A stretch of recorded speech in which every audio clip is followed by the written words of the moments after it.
how come people are coming against us? And then I had something following me since 1991, and that was this label that I was a cult leader, and it came from a Calvary Chapel in Costa Mesa, a man named Odin Fong. And I couldn't understand that because, I'm not. I love Jesus with all my heart.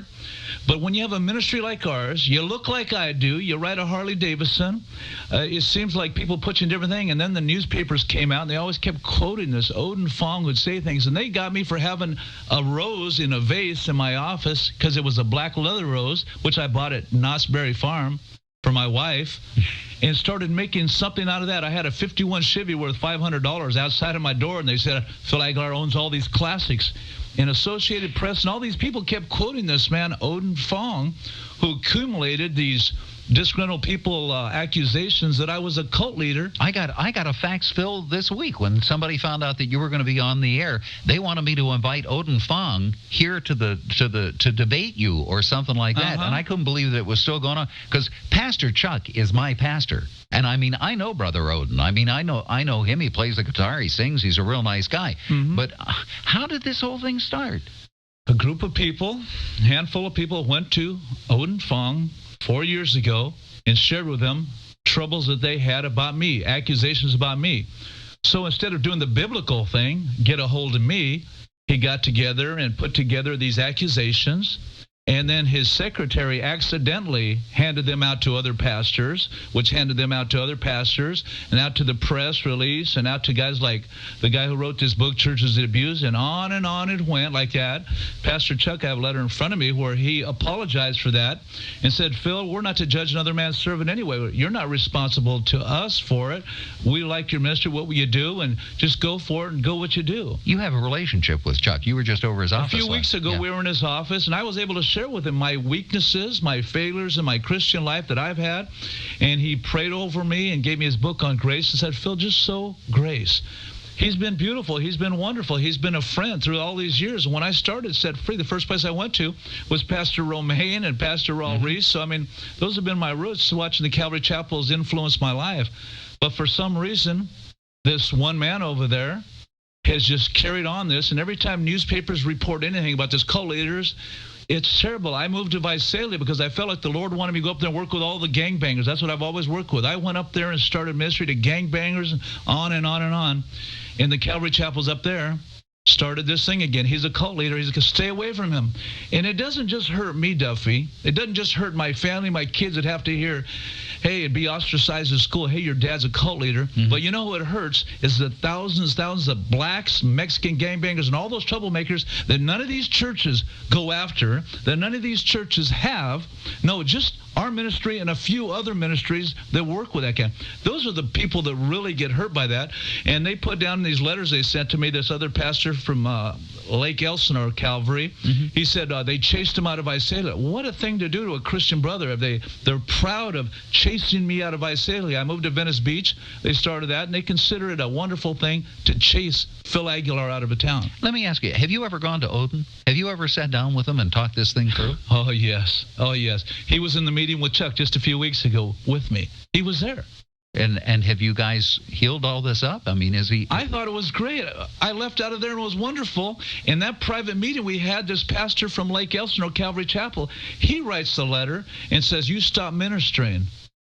If you don't stop ministering in 10 days, I'm going to go public with these accusations. These accusations are 4 years old, almost like that. Stories old as the hill, made up things, and they just gather moss as the time goes by. The real point of it is that Phil Aguilar loves Jesus Christ. Phil Aguilar has never been, never would be a cult leader. Cult leaders don't use the Bible, the Word of God. That's for sure. Phil Aguilar preaches Jesus Christ. And in the last 4 years, you know what I've done? I've asked Hank Hennegraff to come share with us a cult seminar at our church, at our headquarters, any of them. Show us where the cult is so if somebody has a problem with it. I've asked Odin Fong to come and speak as of recent days, as within 4 weeks. Come speak at our church.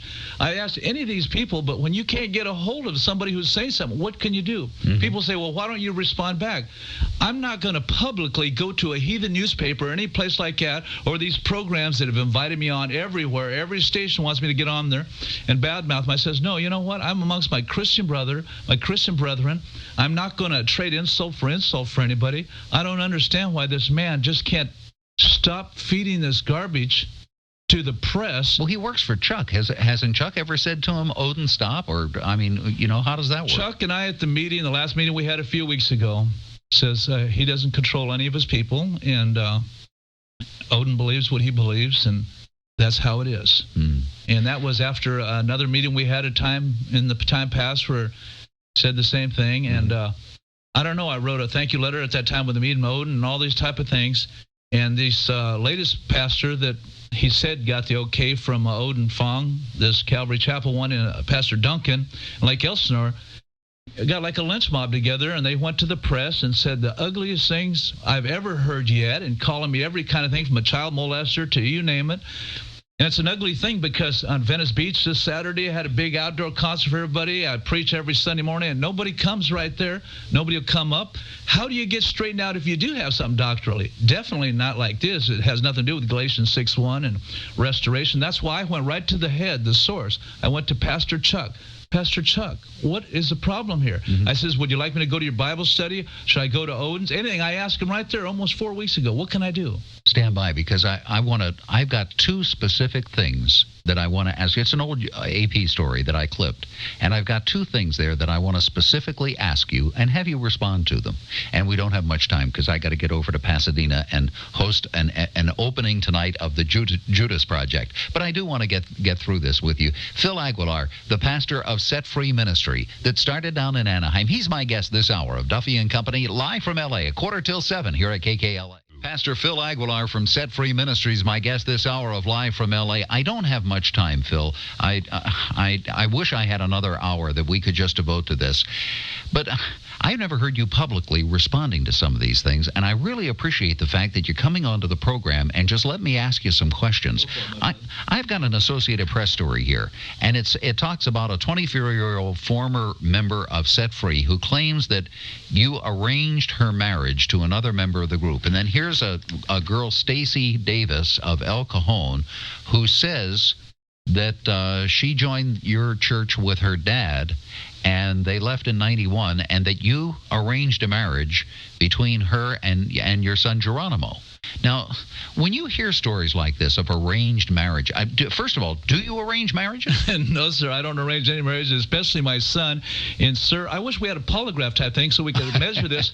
But this girl who married my son, I told her dad, I says, please, I'm not going to let them get married. I think they're too young until you give the final say-so. And it was her father who agreed on it. I thought it'd be wonderful for her daughter to marry a pastor's son.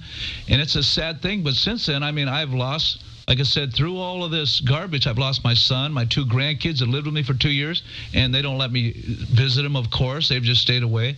No, that's just ludicrous. Incredible. Now it says here also that a whole bunch of people, what is it, a half a dozen of them here, said that they lost cars and money and furniture to your ministry. Do you take stuff away from people? I have never had a bank account. I've never personally owned anything. I'm under what they call the vow of poverty. I live in a 2-bedroom project apartment.